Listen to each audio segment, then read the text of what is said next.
In the bustling city of Lagos, Nigeria, there lived a young boy named Tunde. His family was known for their aversion to Christmas. While the streets buzzed with festive lights and the air filled with carols, the Adeyemi household remained a stark contrast. No decorations, no tree, and certainly no holiday cheer. Tunde's father, Mr. Adeyemi, was a stern man who believed Christmas was an unnecessary distraction.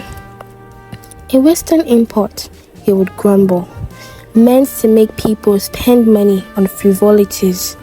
His mother, Mrs. Adeyemi, silently agreed. Her days filled with practicalities of running their household. Tunde's elder sibling, Kemi and Dele, had long accepted this stance, focusing instead on their studies and chores. But Tunde was different.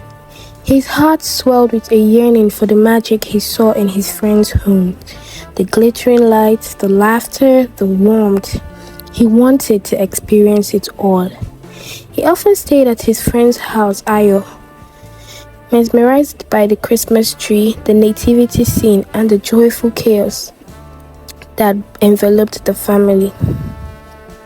One December evening, as Tunde walked home from Ayo's, he made a decision. He would bring Christmas to his family no matter what. He started small, gathering scraps of colored paper from his school to make decorations. Late at night, when everyone was asleep, he fashioned stars, bells, and paper chains, hiding them under his bed. The day before Christmas, Tunde gathered his courage and approached his parents. "Papa, Mama," he began, his voice trembling. "I know you don't like Christmas, but can we try something small this year, just for one day?" Mr. Adeyemi frowned. "Why, Tunde? You know how we feel about this. Please, Papa, it doesn't have to be much. Just a small celebration for us," Tunde pleaded, his eyes wide with hope. Mrs. Adeyemi, seeing the determination in her youngest son's eyes, gently touched her husband's arm. "Perhaps we can try," she said softly. "Just this once." Mr. Adeyemi sighed, looking at his wife and then at Tunde. "All right," he finally said, "but only a small one." Tunde's heart leapt with joy. He spent the night transforming their modest living room.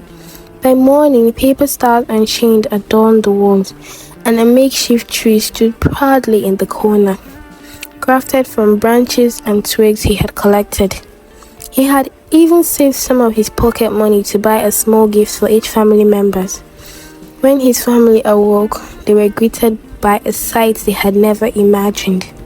The room, usually so austere, now sparkled with homemade decoration. A warm glow filled the space, emanating not from light, but from the love and effort Tunde had poured out into his project. Kemi and Dele were the first to react, their faces breaking into wide smiles. "Tunde, this is amazing," Kemi exclaimed. Dele nodded in agreement, ruffling his brother's hair. "You did all this?" Tunde grinned. "Yes, and there's more. Come, sit down." He led them to the table where they had set out a simple but special breakfast. Freshly baked bread, fruits, and a small cake he had helped Ayo's mother make. As they ate, the initial awkwardness melted away, replaced by laughter and conversation.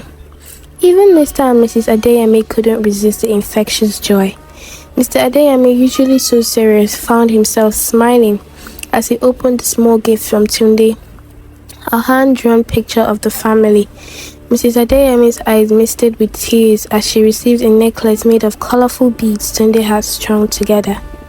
That evening, they sat together, sharing stories and songs. Tunde taught them a simple carol he had learned at school, and they sang together, their voices blending in harmony. As the night drew to a close, Mr. Adeyemi pulled Tunde aside. "Son," he said, his voice thick with emotions, "you've shown us something important today. Christmas isn't just about the decoration or the gifts. It's about family, love, and togetherness. Thank you for reminding us that." Tunde beamed. Does this mean we can celebrate again next year? Mr. Adeyemi smiled, a rare, genuine smile. Yes, Tunde, we will celebrate every year. From that day on, the Adeyemi household embraced Christmas with open hearts. Each year, the celebration grew, filled with more laughter, love, and the magic Tunde had always dreamed of. And as the years passed, Tunde's simple wish transformed not just for his family, but also inspired their neighbors, spreading joy throughout their community.